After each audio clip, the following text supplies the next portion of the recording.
What's going on, man? Welcome back to the basement. I'm Ron, and it seems like you guys really enjoyed our video that we put out on Friday, where we talked about 10 players that are going too late in your home leagues comparatively to underdog ADP. And today we're going to talk about the opposite side of the spectrum. So players that are going too early in your home leagues that you should be fading based off of underdog ADP when we cross-reference it to ESPN, Yahoo, and Sleeper. And the reason for that is that we love underdog.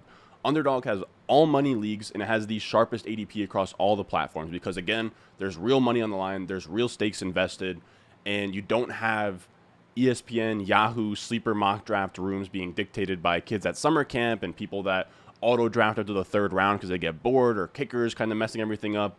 There's a lot of margin for error when we talk about ADP from these home league websites, so we want to leverage the bad information with the good information from Underdog. Again, sharp drafting, everybody is in there either checking out tournaments or sit and goes, and I encourage you guys to also hop on Underdog, use promo code RON. They will match your deposit all the way up to $100, and I cannot stress enough to prepare for your home league where it's going to be really soft and the ADP is not going to be efficient.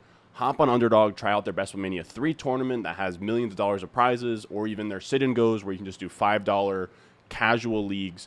Get a feel for the ADP, and then you can get into a spot where you see somebody like Josh Jacobs is a 7th round pick on Underdog, but he might be a 4th, 5th round pick in your home league. And when you get to that 4-5 turn and you're staring down Josh Jacobs, you know this is a bad pick here. We know in sharp draft rooms, he's not somebody that gets picked until the 7th round. So we're going to take that and push it to the max here and talk through some players that are going way too early on ESPN, Yahoo, and Sleeper, and find the biggest fades across each sites and talk about 10 players to let your dumb Leaguemates draft in 2022 fantasy football.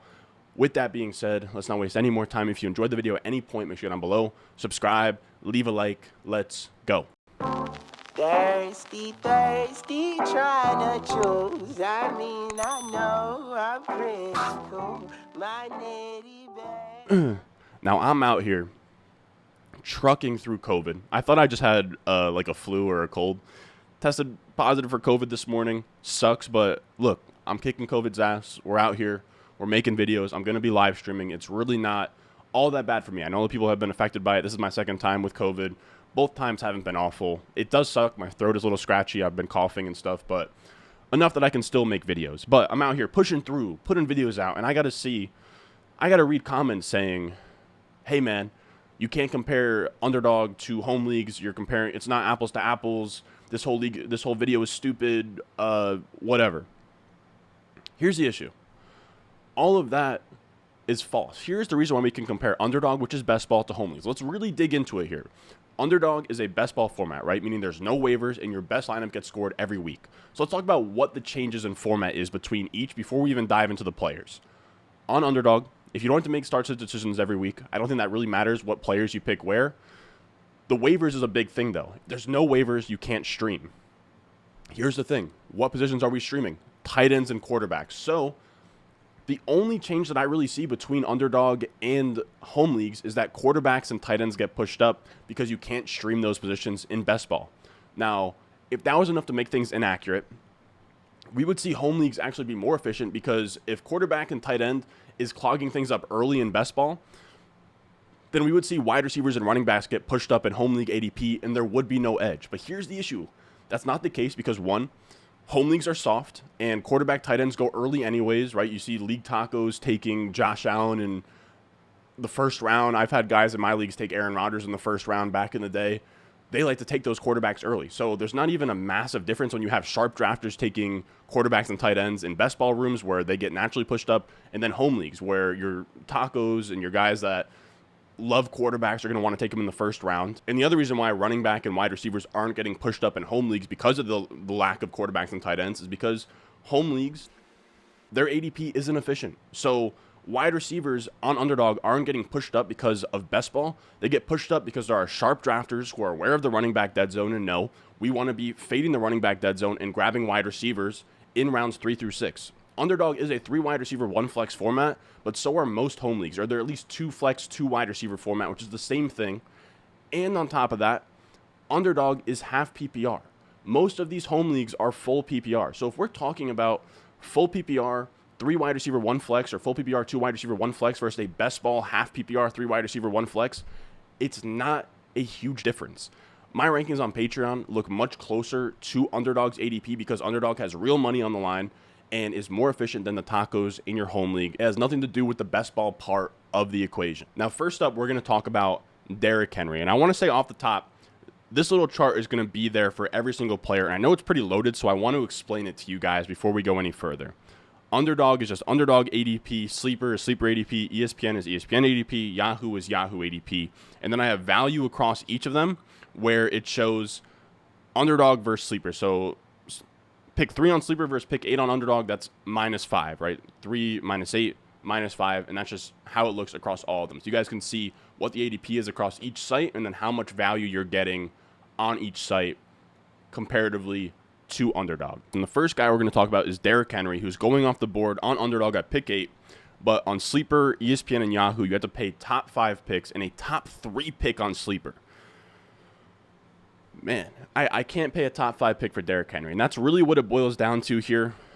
I would like Kupp, Jefferson, Jamar Chase at that pick 3 to 5 area when we're talking about half PPR and full PPR. I can't pay a top 5 price for Derrick Henry. And yes, I understand that he was good last year. He even had a better point per game than Jonathan Taylor, but he only got there on unsustainable volume. There's a reason why he fell apart by week 8. He can't sustain that volume for an entire season at this point in his career. This is a guy who is now over 1,600 career touches. He's coming off a major injury, and he's turning 29 before his final game this year.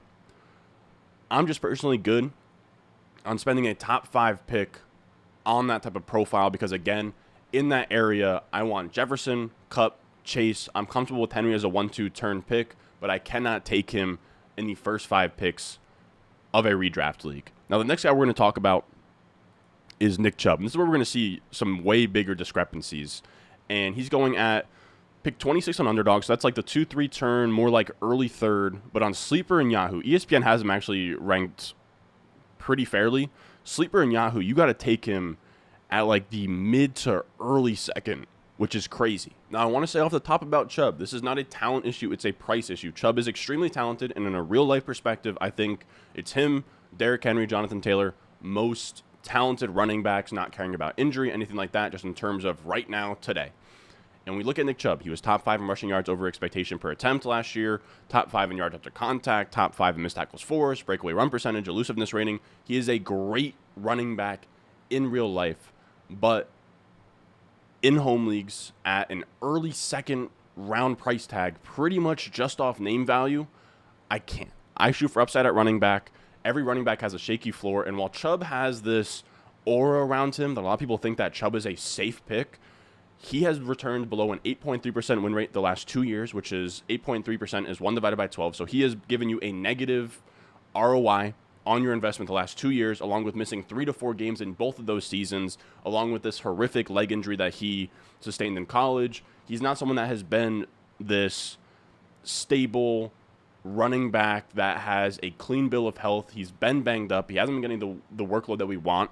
His highest workload over the last 2 seasons came last year with a 51.7% snap share and a 58.3% opportunity share, both numbers that barely crack the top 20 at running back. He doesn't catch passes. He's not a bell cow in his offense. Some people might say, well, what if Kareem Hunt gets traded away and it's now his backfield? Here's the issue. We've now seen 7 games without Kareem Hunt over the last 2 years. Nick Chubb's usage doesn't change at all. Dearness Johnson is that good. If Hunt goes, Dearness Johnson fills that role. If Dearness Johnson goes, then Kareem Hunt is Kareem Hunt. And in both scenarios, Chubb doesn't benefit from the chaos of one of his running backs getting hurt.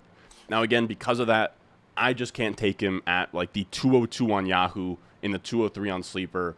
I'm personally good on that. Then we have our first quarterback on this list. And as I said, quarterbacks and tight ends get pushed up in best ball, so I don't want to include them in this video. I really just want to focus on running backs and wide receivers so we're not getting a best ball environment type push for any of these players. But with Josh Allen, it's pretty crazy because, again, Underdog is going to promote drafting a quarterback or tight end early because you can't stream them. And even in that setup, you have Josh Allen, who is going at 3rd round prices on Underdog, going way higher in these home leagues. We're on Sleeper. He's a 2nd round pick. ESPN and Yahoo also 2nd round picks. Just crazy.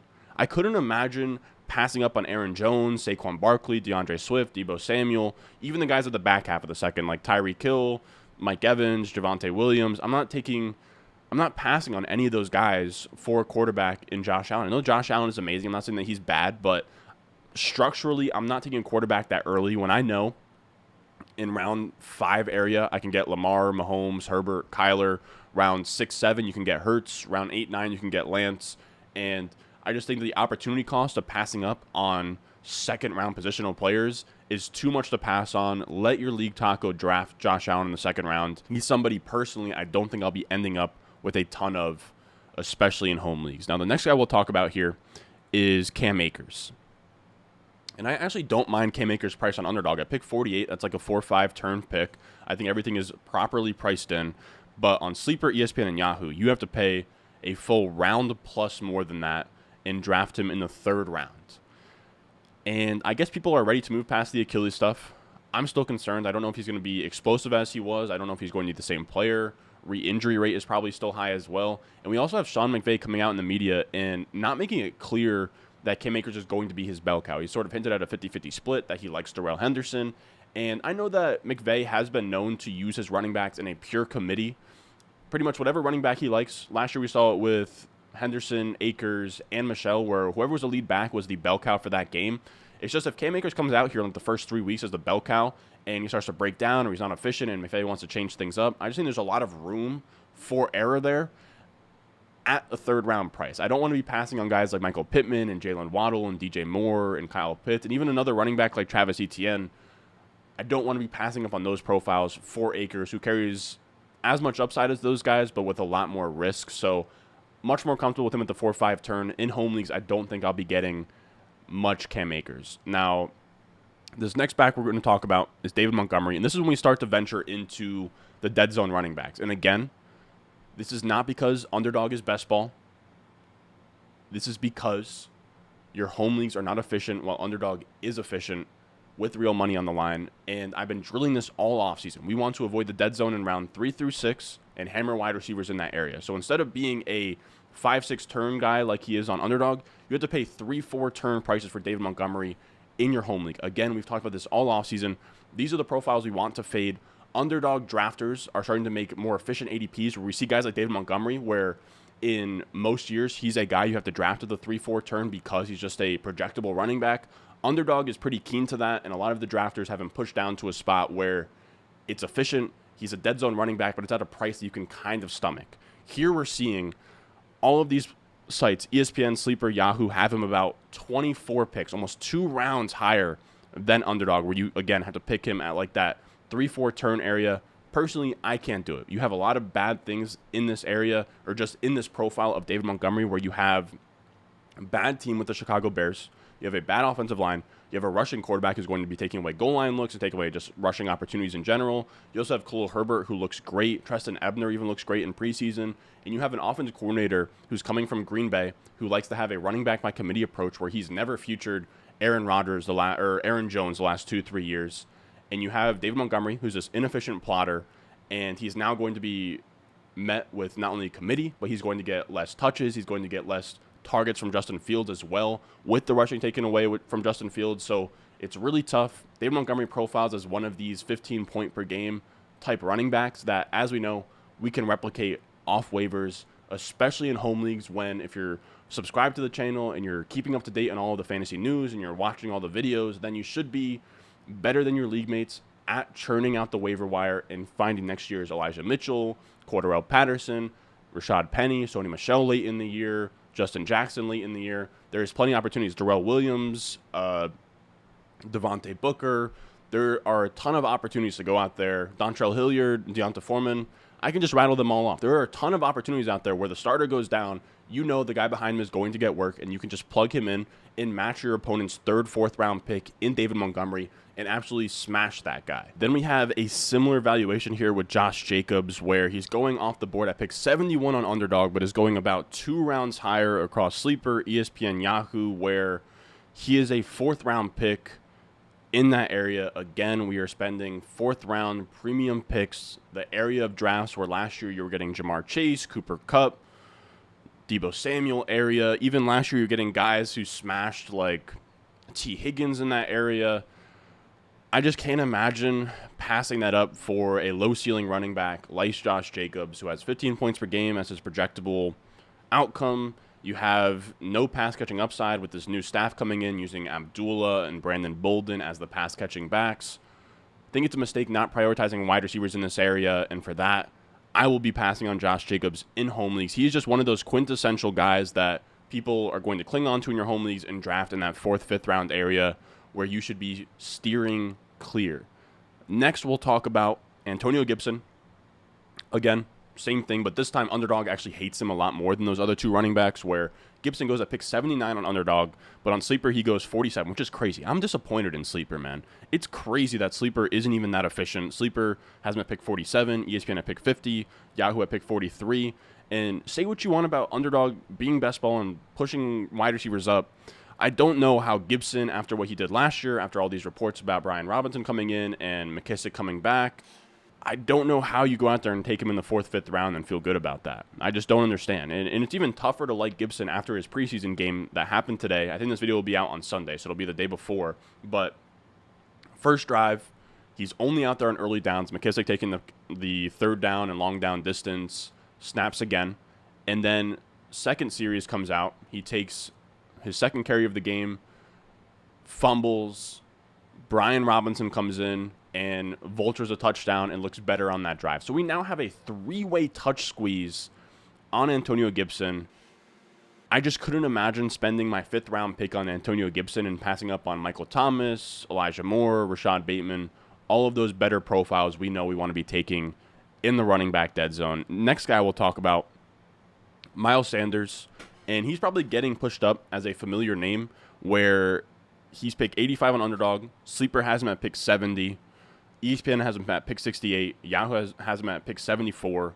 All about a round above where Underdog has him. And it's pretty interesting with a guy like Miles Sanders because on Underdog, he's actually not a dead zone running back. But in home leagues, he is because he's going in that area where we still want to be targeting wide receivers, especially in home leagues. We talked about it yesterday. But even in pick 80, like pick 70 area, pick 75 area, you're still getting like guys like Elijah Moore will fall there, like Bateman, like we were talking about. You'll even get like pick 70. You're gonna even still see guys who shouldn't be there. Like a Judy might even fall that far. Like a Darnell Mooney might fall that far.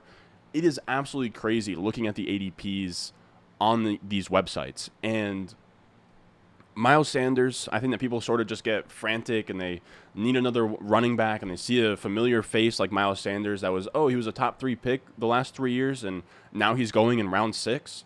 I'll take that all day. But as we know, not great bets to be making in the middle rounds, especially when 20, 30 picks later, you can just kind of take your upside swings on the Devin Singletaries, James Cooks, Ramondre Stevenson, Chase Edmonds of the world. I just wouldn't be reaching for these guys in home leagues. Then our next guy we'll talk about, Clyde Edwards-Helaire. Now, this is a guy that I like on Underdog, but he's a guy who gets that home league bump into the middle rounds. He becomes a dead zone running back that you have to draft like the 6-7 turn. Sleeper has an egregious ADP at pick 64, which is early 6th round, which is a really rough spot to draft Clyde Edwards-Helaire when we want to be hammering those wide receivers. And again, we talked about it earlier in the week. I don't mind CH. I actually like him as an RB3 with RB1 upside you can get in like the 8th, 9th round in sharp leagues. But this is a guy that I can't pay a premium for because he isn't talented. Like, when we look at Clyde Edwards-Helaire, it is all situations. It's the Chiefs offense, the potential touchdowns, he's catching passes from Mahomes, he's getting carries in an Andy Reid offense. But when we look at the Clyde Edwards-Helaire, the player, last year, of running backs with 100 or more rush attempts, Clyde was 39th in rush grade, 45th in yards after contact per attempt, 40th in breakaway run percentage, 42nd in yards per out run, 37th in elusive rating. It is really tough to find a stat that Clyde Edwards-Helaire popped in last year.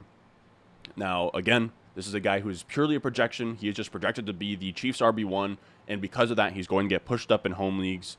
And I think he's fine in the 8th round once wide receivers dried up a little bit, but 6th round in home leagues on Sleeper and Yahoo is too high for me. It's actually pretty funny that on ESPN he's ranked pretty fairly. Last guy we'll talk about here is Cordarelle Patterson. And this one's funny because I think people just recognize the name from last year. They probably have good vibes from last year where Cordarelle Patterson probably helped them out a ton. And they want to pay up for last year's league winner. I just don't love doing that. I think pick 72 on ESPN is absolutely egregious. That's what pick, I think that's a 6-7 turn for Cordarelle Patterson. Yes, he was the RB16 last year in points per game, but we have to remember and zoom out a little. He is a 31-year-old who just had his first ever fantasy relevant finish, and he's just a weird player to target for that. I would just prefer to take him as a flyer where on Underdog you can get him like the 10th round, which is fine, but I don't want to build a team where Cordarelle Patterson is somebody I have to flex or somebody I have to start all the time. He should just be somebody who is on your bench that rotates in. Pick 72, pick 85 on Sleeper aren't areas of the draft where that is happening. I couldn't imagine taking Cordarelle Patterson over those other profiles like Ramondre Stevenson, like Chase Edmonds, like James Cook, like Devin Singletary, the guys that we like at that round 9 to 10 area. So those are the 10 players that I think we should be fading in our home leagues. Just because they're ADP, they're going to be pushed up on the rankings. When your league mates are looking at the rankings at ADP, they're going to all be pushed up. They're going to want to push the button on those guys. Home league drafters aren't really aware of the dead zone or fading the dead zone. A lot of them want to go robust RB. A lot of them want to draft running backs early. And I think it's sharp to just let them do that. And I think that you can actually beat them to the punch by, we talked about it yesterday, but because of these market inefficiencies, you should be looking at, if your home league is on ESPN, Sleeper, Yahoo, look at that individual ADP, look at that individual setup, and kind of see where the inefficiencies are.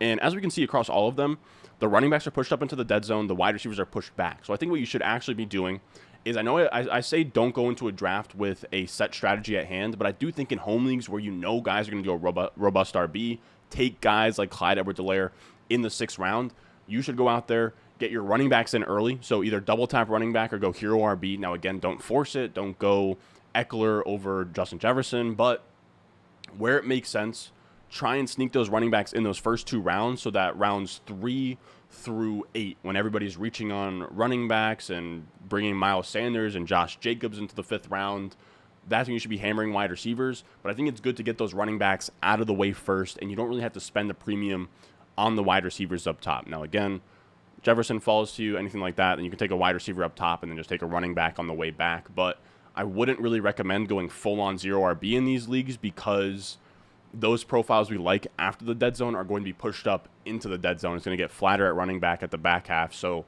I think you should get your running backs in pretty much right before the dead zone starts, and then from there, hammer out wide receivers. Now, that is going to do it for us today, fellas. If you want to go out there and dominate your league and get a feel for what efficient ADP looks like in real time, make sure you check out Underdog Fantasy. Use promo code RON if you're new. I'll have a link down below in the description. I'll have a link down below in the comments. You click the link, it'll take you there. It'll put my promo code in, and it will match your deposit up to $100. You can go out there, play BestMania 3, has $1 million in prizes up top. It's over halfway filled at this point. You can also just go in there and play casual $3, $5 leagues where the payout structure is pretty normal. You can just get a feel for what draft rooms look like on Underdog Fantasy. And if you enjoyed the video at any point, make sure you go down below, subscribe, leave a like, and I will see you guys in the next one. I got the juice, I got the juice. 10-0, Chatham's on. Foolies glad I'm home. Even my haters kinda glad I'm on. Rest in peace to my vagabond. Rapper, song, singer,